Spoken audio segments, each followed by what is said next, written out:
시청자 여러분 안녕하십니까? 헬로티비 뉴스입니다.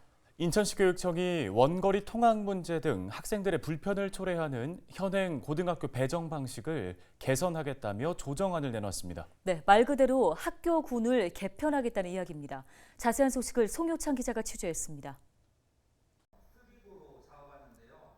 현재 강화 옹진군을 제외한 인천의 고등학교 학교군은 행정구역 기준 3개로 나뉘어 있습니다. 중구와 동구, 미추홀구, 연수구와 남동구가 1학군, 부평구와 계양구가 2학군, 서구가 3학군으로 모두 3개 학군입니다. 학교군이 달라도 지원할 수 있는 공동학교군이 있는데 여기에 속하는 학교는 제1고를 비롯해 제물포고와 석정여고, 인천남고와 신명여고, 인천고 등 6곳입니다. 학생들은 거주지가 속한 학군이나 공동학교군으로 지정된 학교에만 지원할 수 있습니다. 이에 따라 연수구 송도국제도시에 사는 학생은 인근 고등학교가 부족해 멀리 떨어진 중구 제물포고나 부평구 제1고에 배정되기도 합니다. 원거리 통학이 불가피한 상황. 이를 개선하기 위해 인천시 교육청은 이번 학교군을 개편하기로 하고 조정안을 내놓았습니다. 일단 학교군이 지역이 넓었는데 이게 좁아지니까요. 일단 통학거리가 짧아질 겁니다.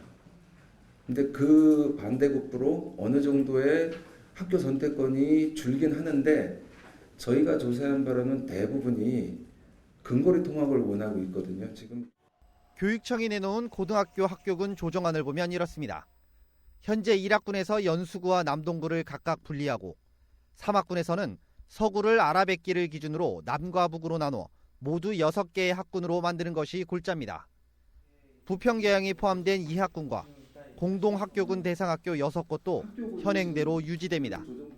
다만 공동학교군 배정에 따른 원거리 통학을 최소화하기 위해 대상학교 지원 방식을 현행 의무 지원에서 선택 지원으로 변경해 학생들의 학교 선택권을 보장하고 통학의 불편은 해소하기로 했습니다. 공동학교군을 지금 현재 의무 지원으로 하게 되면 지금 학교군 나누는 기본 취지에 맞질 않아요. 저희가 처음에 목표했던 일정 부분 이상은 해결이 될 거라고 문제점을 해결할 거라고 생각하고요. 하지만 여전히 풀어야 할 숙제도 있습니다. 부평계양이 포함된 2학군의 경우 분리 개편에 대한 의견이 많은 데다 현재 3개 학군 내 원거리 통학 학생들에 대한 대책 마련도 없는 상태입니다. 시교육청은 내년부터 개편안을 시행하고 부족한 부분에 대해서는 추가 조사를 진행하는 등 보완하겠다는 방침입니다. 헬로티비 뉴스 송유창입니다. 3.1운동 관련 부천의 대표적인 항일운동 역사로 알려진 계남면사무소 습격 사건이 사실이 아닌 것으로 보입니다. 일본 총독부 보고 과정에서 계양면을 계남면으로 잘못 작성한 사실이 드러났습니다. 네, 부천시는 항일운동 사실 확인에 뒷짐을 진 모습입니다. 이관성 기자가 현장 취재했습니다.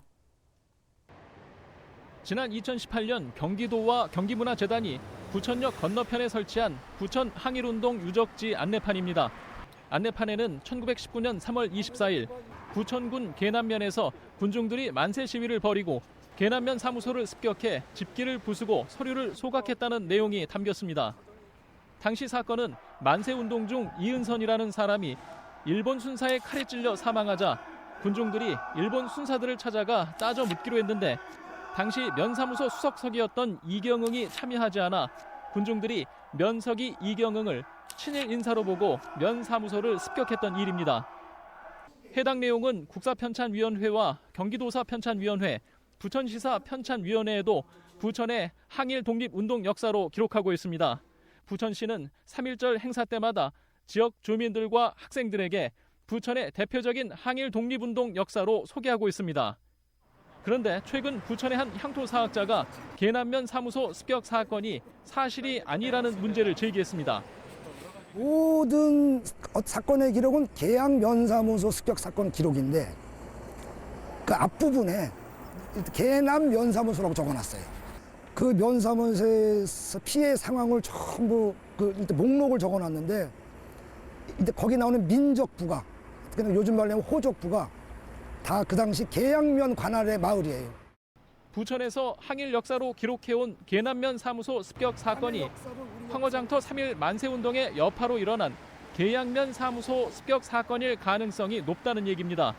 취재진은 황허장터 3.1 만세운동 기념관을 찾아가 계양면 사무소 습격 사건 기록을 확인했습니다.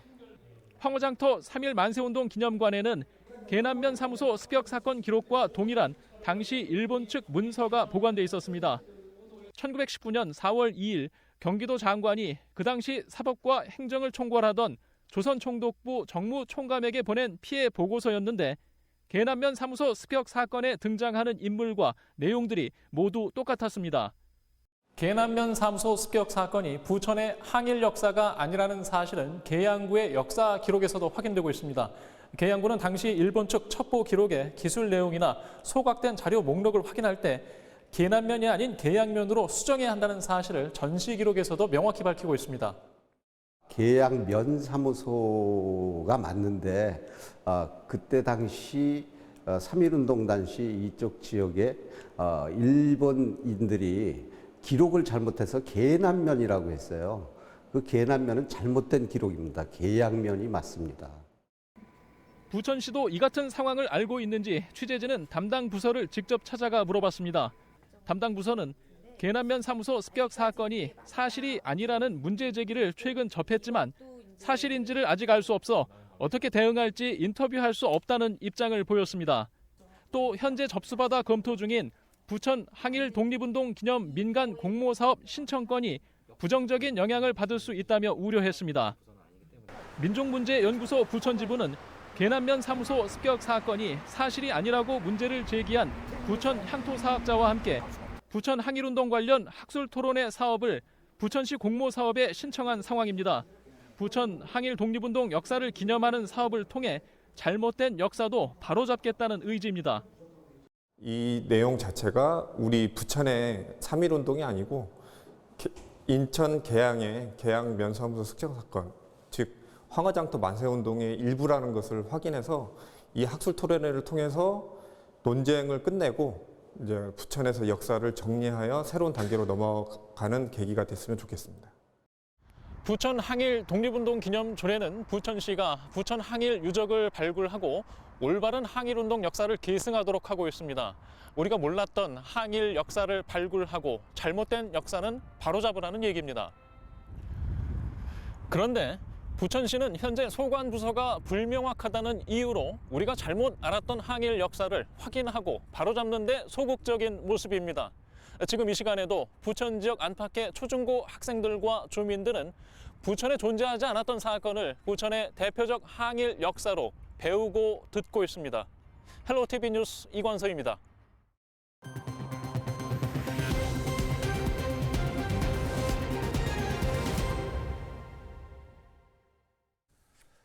다음 소식입니다. 국회 대정부 질문에서 김포 과밀학급 문제가 쟁점이 됐습니다. 김포 지역구 김주영 국회의원은 5일 이주호 교육부 장관을 상대로 수도권 과밀학급 문제의 심각성을 지적하고 대책 마련을 촉구했습니다. 김주영 의원은 전국에서 과밀학급이 가장 심각한 지역이 김포라며 교실은 물론 화장실도 부족해 학생들의 학습권이 침해당하고 원거리 차량 통학도 일상이라고 심각성을 강조했습니다. 이에 이 장관은 경기도 교육감과 과밀학급 문제를 협의했다며 학교 신설, 증설 절차를 간소화하고 중앙투자심사 제도도 개선하는 정책을 제안했다고 답변했는데요. 김 의원은 이 같은 답변에도 학교 설립이 가능해져도 지자체의 재정이 부족하면 신설이 어렵기 때문에 재정 지원을 막아서는 안 된다고 덧붙여 지적했습니다. 웹툰 융합센터 개관을 앞두고 한국만화영상진흥원이 부천 문화콘텐츠 성장지원 펀드 출자 사업을 추진합니다. 이에 따라 한국만화영상진흥원은 15억 원을 출자해 150억 원 이상 결성 펀드에 투자하고 벤처 투자조합 운용사를 대상으로 업무 집행 조합원을 선정하는 등 문화 콘텐츠와 신기술 분야 창업 기업을 집중 육성할 방침입니다. 특히 진흥원은 지난 2010년부터 투자조합 출자를 통해 만화 분야 155억 원 투자를 유도하는 한편 웹툰을 원작으로 하는 영화 신과 함께를 제작하기도 했습니다. 또 이번 출자는 지난 투자조합에서 회수한 재원으로 추진되며 진흥원은 앞으로도 재원 재순환 방식으로 콘텐츠 투자 환경을 조성한다는 계획입니다.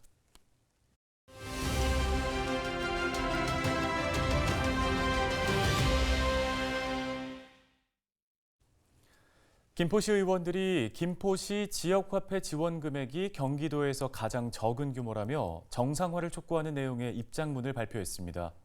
어떤 배경에서 이런 내용을 촉구하고 있는 건지 입장문을 낸 의원 가운데 한 명인 정영애 김포시 의원을 연결해서 이야기 나눠보겠습니다. 안녕하십니까, 의원님? 네, 안녕하세요. 정영애 시의원입니다. 예, 우선 이 김포페이 지원 금액 현황에 대해서 좀 정확히 알고 넘어가야 할 것 같습니다. 타 지자체와 비교를 했을 때 어느 정도 부족합니까? 네, 김포페이 인센티브 예산이 지난 3월에는 4일 만에 소진이 되어서 지급이 중단된 데 이어서 4월은 3일 만에 지급이 중단되어 시민들의 실망감과 불만이 매우 큽니다. 2023년 김포에 배정된 국비는요, 인구수가 유사한 파주시가 32억 원을 배정받은 것에 비하면 김포시는 2억 7천만 원으로 타 지자체에 비해 턱없이 적습니다. 이렇게 된 이유는 2023년 김포시가 경기도에 발행 수요로 제출한 예산이 총 135억 5천만 원입니다. 그런데요, 2022년을 보면 320억 6천만 원, 2021년은 340억 5천만 원으로 올해가 전에 비해 훨씬 못 미치는 금액입니다. 이 금액을 1인당 지역화폐 인센티브로 환산하면 경기도 전체 평균 19만 7,340원에 14.2%에 불과한 2만 7,965원입니다. 김포가 경기도에서 압도적인 꼴찌입니다. 네, 지금 말씀하신 걸 보니까 금액 차이가 좀 상당한 것 같은데요. 이렇기 때문에 최근에 김포페이 정상화를 촉구하는 입장문을 발표하셨잖아요. 입장문에 정확히 어떤 내용들이 담겨 있습니까? 네, 먼저 전국 지역화폐 발행 규모를 살펴보면 2022년 기준 30조 원에 이를 정도로 급성장하고 있고 또 영세 소상공인 이용 비율이 2년간 7% 상승했습니다. 전국적으로 지역화폐 충전 사용자 중에서 지역 내에서 50% 이상 소비하는 사람 비율이 20.5%가 증가한 것도 확인되었습니다. 지역 경제 활성화 효과가 입증되고 있는 거죠. 그런데 김포시는 민선 8기 출범 직후에 기존 10%였던 인센티브 비율을 명절 등을 제외한 평달에는 6%로 줄였고 또 2023년에 들어서는 월 충전 한도를 기존 50만 원에서 20만 원으로 줄였습니다. 이미 혜택이 많이 줄어든 상황입니다. 거기에다가 아까도 말씀드렸다시피 턱없이 부족하게 예산을 편성했습니다. 이렇게 김포시가 발행 수요를 적게 잡은 데다가 윤석열 정권의 지역화폐 예산 삭감 정책까지 더해져서 김포 시민 한 분이 1년간 국비로 지원받는 금액이 얼마인 줄 아십니까? 557원입니다. 이것은요, 경기도 평균의 15.5%에 불과합니다. 꼴찌 수준이라고 다시 한번 말씀드립니다. 왜 김포 시민들만 지역화폐 혜택에서 소외받아야 합니까? 왜 김포 소상공인들은 외면받아야 합니까? 김포시청은요, 고물가, 고금리의 어려움을 겪고 있는 이 서민들을 위해서 또 지역 경제를 위해서 김포페이 지원 정상화를 위한 추가 예산을 편성하라고 촉구하는 바입니다. 예, 알겠습니다. 말씀 여기까지 듣겠습니다. 김포시의회 정영애 의원이었습니다. 다음 소식입니다. 6일 오전 10시 20분쯤 부천 중동의 한 공동주택에서 감전 사고가 발생해 작업자 2명이 다쳤습니다. 이 사고로 60대 남성 1명이 안면부 2도 화상 등 중상을 입었고 또 다른 60대 남성 1명이 비교적 가벼운 부상을 입고 병원으로 이송돼 치료를 받고 있습니다. 사고를 당한 작업자 2명은 아파트 전기시설인 부하 개폐기를 점검하던 도중 22만 9천 볼트 특고압에 감전된 것으로 전해졌습니다. 뉴스 마치겠습니다. 네, 고맙습니다.